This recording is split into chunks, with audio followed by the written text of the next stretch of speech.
True Crime South Africa is published in conjunction with Arena Holdings, publishers of Times Live, Business Live, Sowetan Live, and others. The opinions expressed in this podcast do not necessarily represent the views of Arena Holdings and its affiliates. The following episode may contain sensitive material, including descriptions of violence, sexual assault, or graphic descriptions of injuries to victims. If you feel you may be triggered by such material, please consider this before accessing our content. To access trauma counseling or services, please see the helpline information on our show notes. Welcome to True Crime South Africa. I'm your host, Nicole Engelbrecht, and you're listening to a Spotlight Minisode. I use the fortnightly Minisodes to either discuss cases that are in the media at the time, or pertinent true crime issues that don't always fit into case episodes. This week, I wanted to use this episode to discuss a few missing person cases. There are a huge number of missing person cases in South Africa at any given time, and there's not always enough information available to do a full case episode on each. So I thought that occasionally I could use the minisodes to discuss a few of the cases at once. Each of the cases is a human being after all, someone's family member, and they deserve to have someone talking about them. Whether or not there's a large amount of information available about their disappearance. Before I get into the cases that I want to discuss today, I'd like to thank our new Patreon members, Janice van den Berg and Jocelyn Broughton. Ladies, thank you so much for your support. It is hugely appreciated. If you'd like to support the show on Patreon or PayPal, I'll leave a link in the show notes.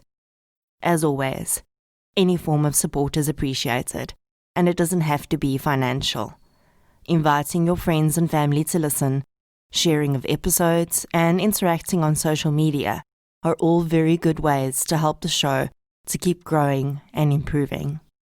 So the idea for this episode was born when I was looking for unsolved cases to cover, and I came across a section on the SAPS website that I didn't know existed. The SAPS actually has a database on their website with all of the open missing persons cases in South Africa listed. Each case has a photograph, the person's name, the date they were last seen, and an age range into which the person fits, along with a few other pieces of information. I don't know how often it's updated, but the two missing person cases that I've covered on this podcast, Amahle Tebete and Marie Ostbo, are on there. You can filter the database by either listing all of the cases, which I must say is quite an intimidating list, or there's a search function where you can search by age range, name, hair color, eye color, build, gender, weight, height, image number, and circulation number. It's actually really impressive. And I say that because we all know the amount of work that the SAPS is dealing with. And I think that this is a really awesome development and resource. So how can this database be used? Well, I think probably one of the most significant ways is for organizations who work with homeless and indigent people.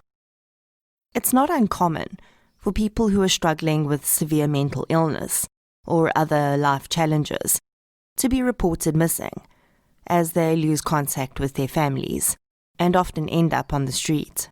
This sort of database could be used to help these people to find their way back to their families, or at the very least, let their families know that they are safe.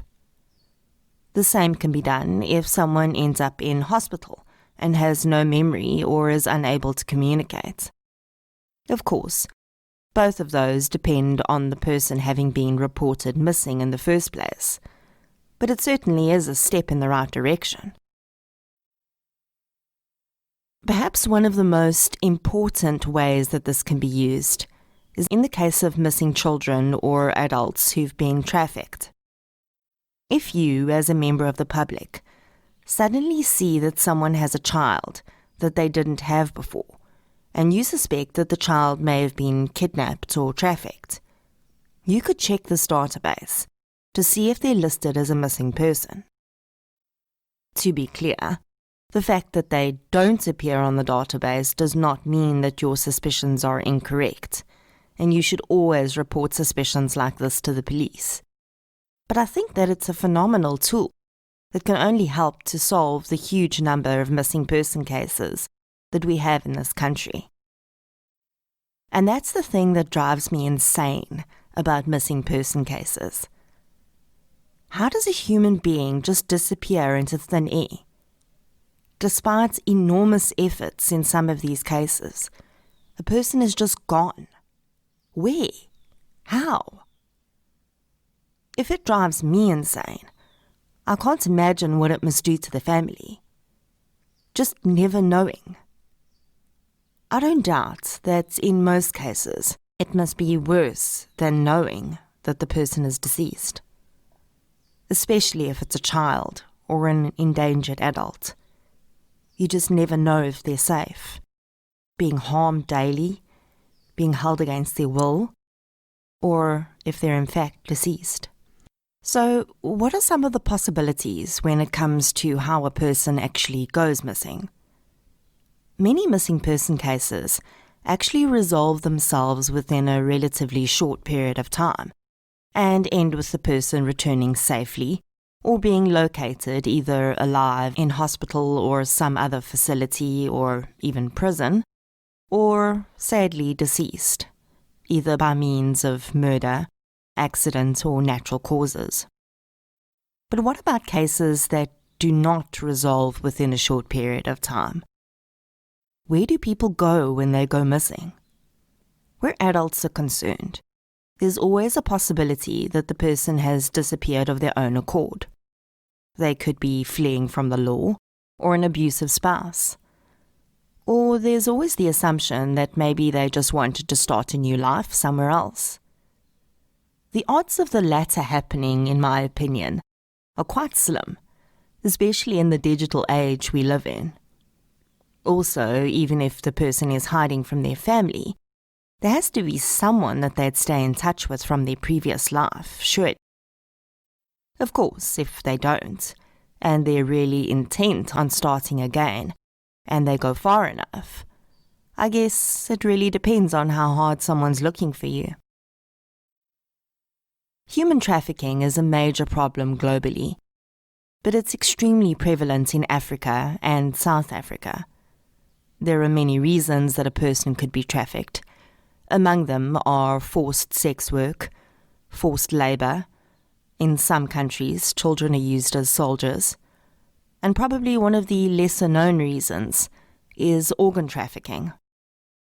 We saw the latter being a possibility in the disappearance of 2 South Africans in Vietnam last year.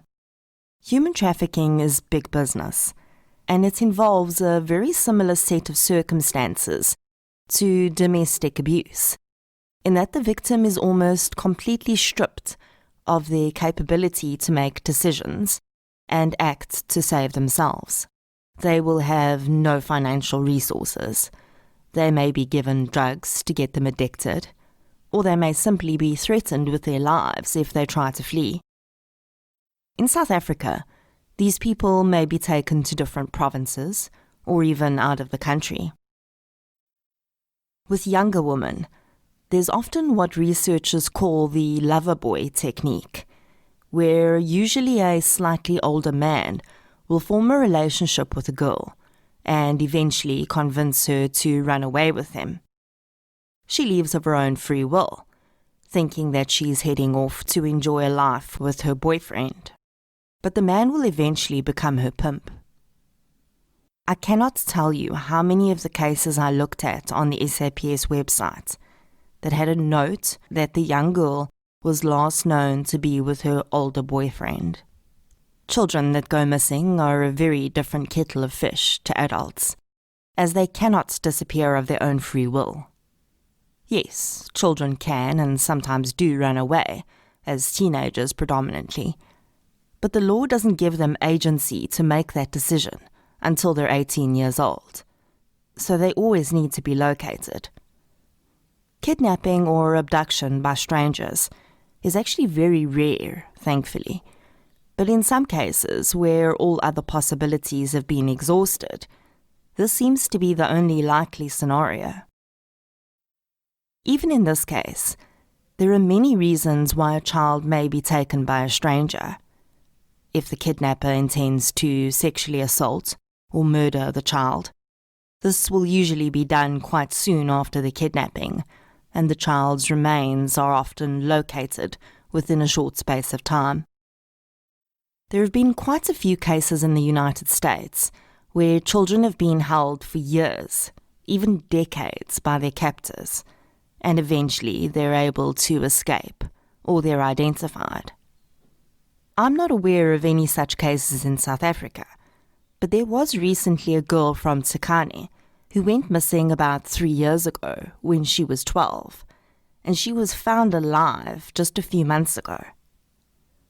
No details have been released about the circumstances surrounding her disappearance, so it's difficult to know whether she was being held somewhere against her will. The abduction of very small babies or toddlers is often for the purposes of integrating them into the kidnapper's own family, as we recently saw with the Zephany nurse case, where she was taken from the maternity ward more than 20 years ago by her kidnapper and raised as part of the woman's family. The problem we have with unidentified bodies in this country is also enormous, and I cannot help but think that many people who appear on that SAPS database are very likely deceased and buried in municipal graves. Johannesburg mortuaries alone see 1,000 unidentified bodies per year. A study was recently conducted which retrospectively looked at all of the bodies that went through Salt River Mortuary in Cape Town between 2010 and 2017 in order to determine exactly how many remained unidentified. Researchers would put that number at 2,476. That's 250 unidentified people a year at one single mortuary in South Africa. Researchers concluded that one of the best ways to reduce this number would be to start taking DNA from these bodies before burial. This is done in some cases, but not all. The research team also stated in their paper that they felt more could be done in terms of investigation to try and determine the identity of these people. In some provinces, teams of forensic medicine students run their own identification projects. In Johannesburg, a team from Wits University has a 40% identification success rate of previously unidentified bodies, simply by taking the time to analyze the bodies, the DNA, the clothing, and the items found on the person at the time of death. But these are not government-funded projects, and once these students complete their studies and become permanently employed in forensic medicine, they will not have the time to conduct this research. If projects like this could be expanded upon and crowdsourced with volunteers, we may be able to cut down on both the number of unidentified bodies as well as the number of missing person cases. In considering how I wanted to present these cases to you, I had to figure out how I was going to pick which cases to talk about. Considering the list is so enormous, I figured the best place to start was, very simply, at the top of the list. So I clicked the List All Missing Persons button and started at the top. Keep in mind that I'm not 100% sure how often cases are removed if they're resolved. So although I've done my best through research to qualify whether these people are indeed still missing, some of them may have been resolved. The very first case on the list is sadly that of a missing baby, and it's very recent. On the 8th of July 2020, 7-month-old Enzokuhle Msani was last seen with her aunt, Tabile Msani, at Cape Town International Airport.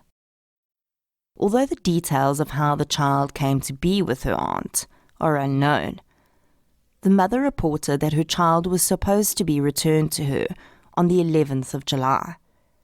When this did not happen, and after attempts to reach her sister failed, she contacted the police and opened a missing persons case.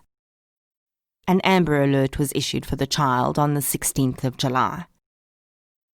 This is a relatively new course of action for the SAPS, and predominantly involves social media and a few other channels, including the press. Sadly, the report does not detail whether the aunt was thought to be flying anywhere else in the country with the child, so essentially eyes should be kept peeled everywhere.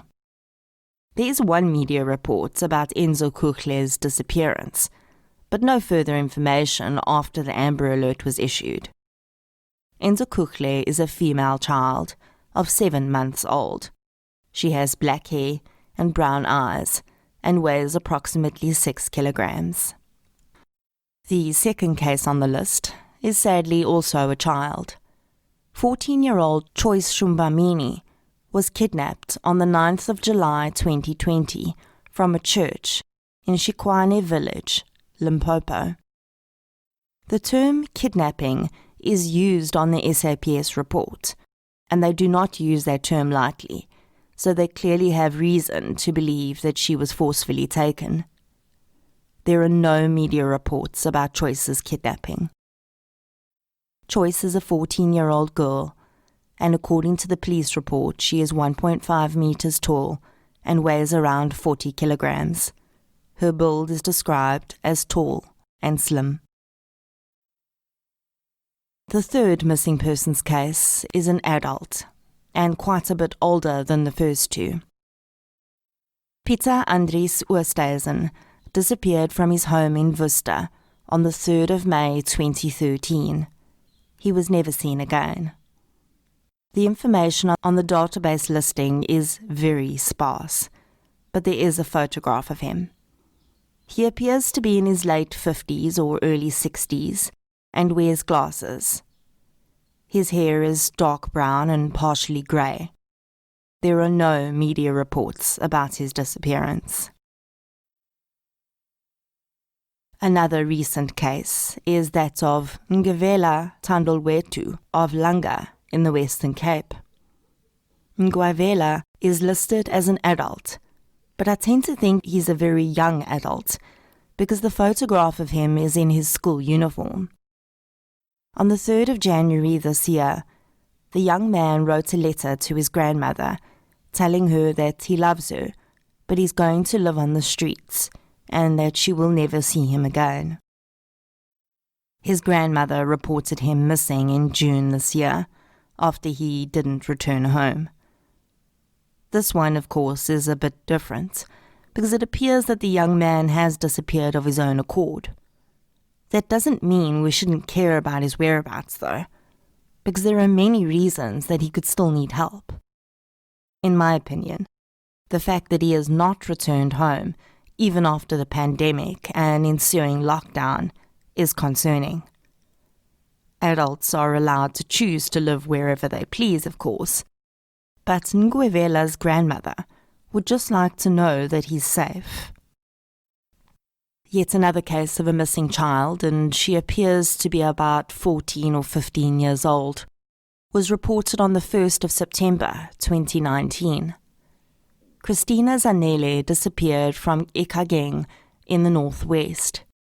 There is no information about the circumstances of her disappearance, but as at June this year, she was still missing.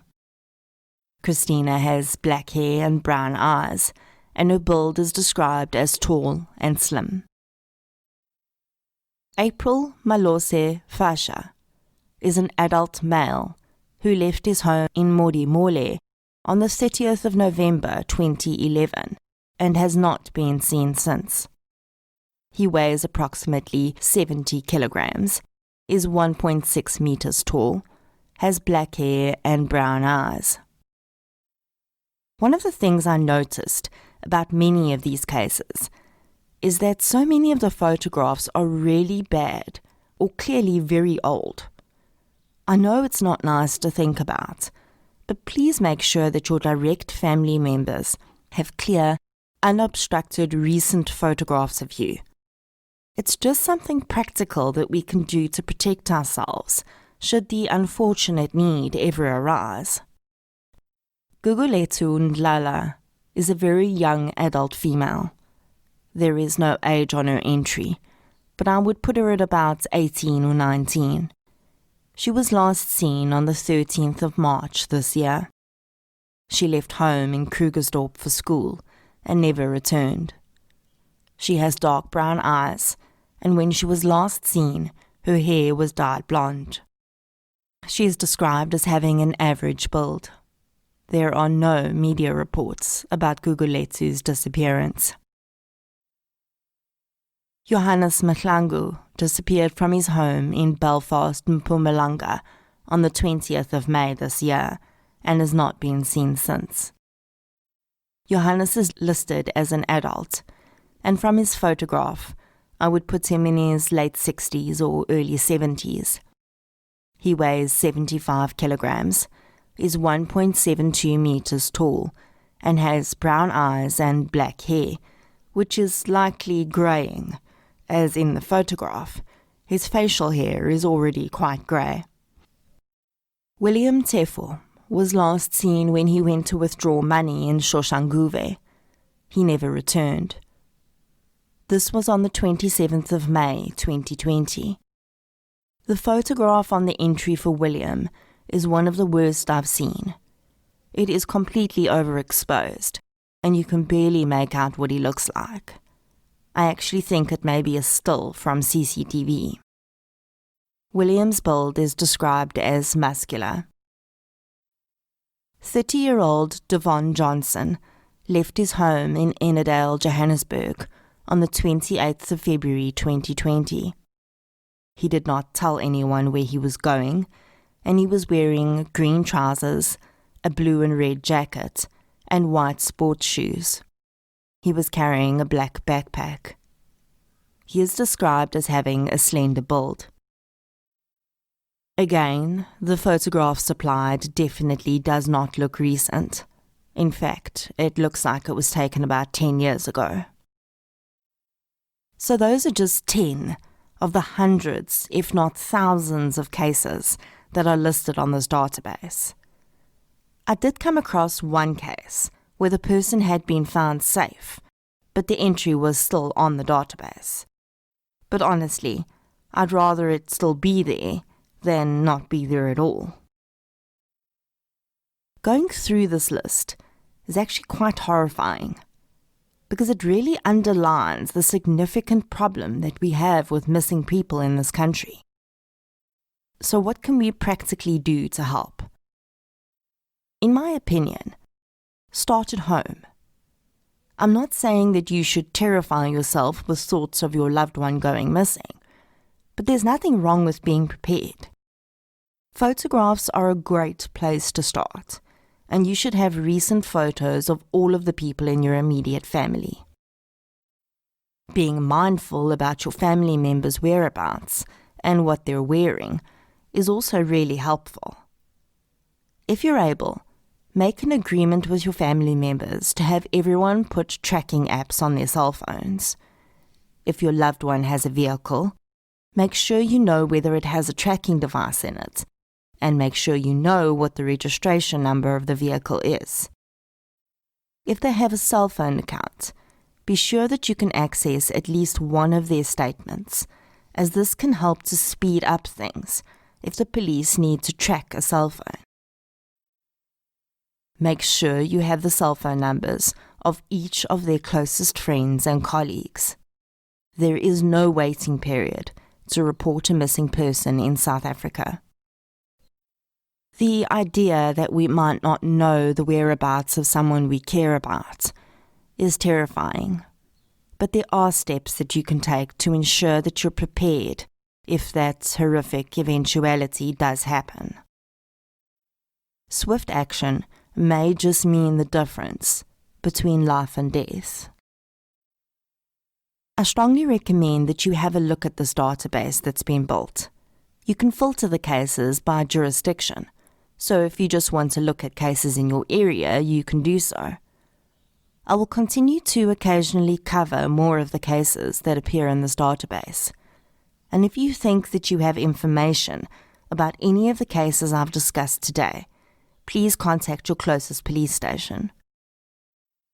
Each missing person case is also listed with the name and cell phone number of the investigating officer, so you have access to that information as well.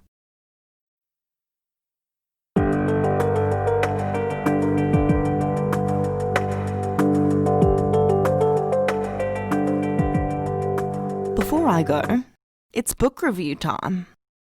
This one is a crime fiction title called The Broken Ones by Rain Richards, and it speaks to a ton of themes that I know you're all interested in.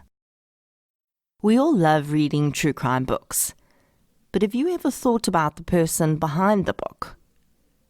Have you ever wondered what got the author interested in writing about true crime in the first place? The main character in this book is called Nell Way.